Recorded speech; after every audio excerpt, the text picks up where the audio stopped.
Welcome back to Weekly Book Reviews with your host, Ant LaSalle. Today we will be reviewing the biography of former pro baseball player David Ortiz, called Papi, My Story. Stay tuned, you're in for a good one today.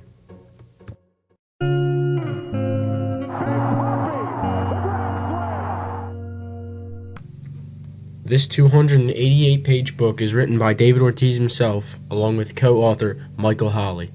It is written in the first-person point of view as Ortiz describes different events throughout his life. Big Papi was 40 years old when he first started writing this autobiography. The book starts out with Papi explaining how the greatest DH in history, with more home runs, more hits, more runs scored, and more RBI than any other DH in history, almost never played baseball. Growing up as a kid in the Dominican Republic, Ortiz was obsessed with basketball, his idols being Michael Jordan and Magic Johnson. His father wanted young Ortiz to pursue a baseball career, though. His father had played lots of baseball during his day and wanted his son to follow in his footsteps. Ortiz's mother also had a big impact on his life. Even though his mother and his father were not seeing eye to eye during Ortiz's childhood, and they would eventually separate, they put their differences aside to keep David and his brothers and sisters off the streets of the Dominican Republic so they would have a clean future. Ortiz was naturally a very talented baseball player. He was a big left-handed hitter who could pound the ball at the plate. He became inspired by Minnesota Twins center fielder and future Hall of Famer Kirby Puckett. Ever since he saw Kirby lead his team to victory in Game 6 of the 1991 World Series, Ortiz was determined to make it to the big leagues.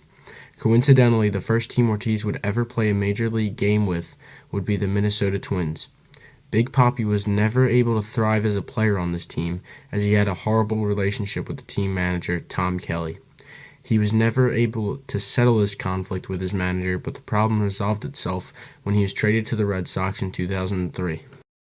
Upon being traded to the Red Sox, he made a lifelong friend in the well-known Manny Ramirez. Big Papi looked up to Manny and enjoyed playing with him for many years. Ortiz would go on to win 3 World Series with the Sox in 2004, 2007, and 2013. Although Ortiz enjoyed the overwhelming success he had with the Red Sox, it wasn't without some major struggles and conflicts in his life. One of the conflicts Ortiz faced was staying close with his family. Playing professional baseball originally started making Ortiz lose touch with his beloved mother, but as he progressed in his career, he realized this and spent more time with her. The biggest conflict Ortiz would face would be the PED controversy in 2009. It was claimed that Ortiz was on a list for players who had tested positive to performance-enhancing drugs back in 2003. In 2009, word got out about this, and Ortiz took a lot of heat for it. What the results didn't show is what drug actually caused the test, so nobody was really sure if he actually was using during this time. And Ortiz was taking over-the-counter legal vitamin supplements at this time.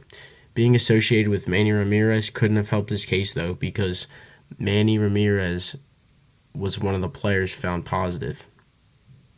The situation was shrouded in mystery, but the problem was resolved when Papi came out in a press conference and urged the reporters that he never took steroids.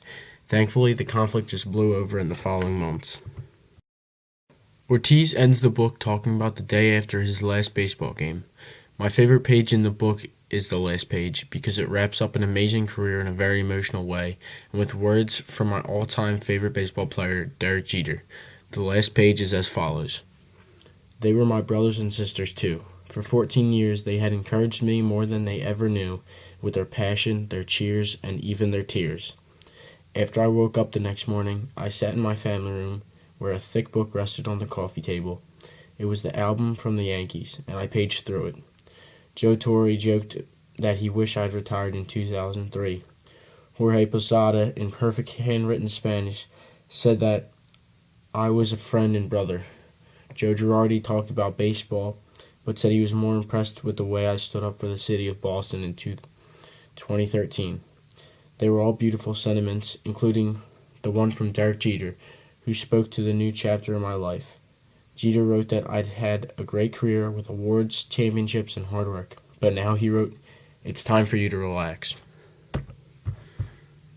The setting of the book is Haina, Dominican Republic, Fenway Park, and Metropolitan Stadium. A good example of situational irony happens when Ortiz learns a valuable lesson from his minor league coach, when the coach saved all the money he had previously taken from Big Papi and returned all of it to him at the end of the season. No one expected this, since Ortiz made it sound like the coach was such a tough guy. A turning point in Ortiz's life and in the book comes when Ortiz is traded to the Red Sox. He now has a chance to play full-time and be treated with respect. Moving to Boston would forever change Big Papi's life in ways he could not imagine at the time of the trade.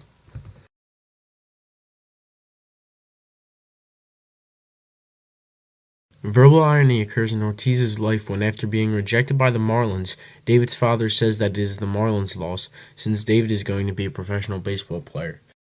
In this quote, Ortiz is talking about how lucky he is to have made it out of the Dominican Republic and create a life for himself in the United States. Although he has a new privileged life in the U.S., he will never forget where he was born and raised. I chose this quote because it really shows you who David Ortiz is and what he stands for.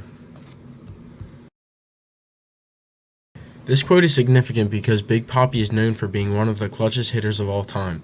For him to say he never felt pressure walking up to the plate shows how difficult and dangerous life could be in the Dominican Republic.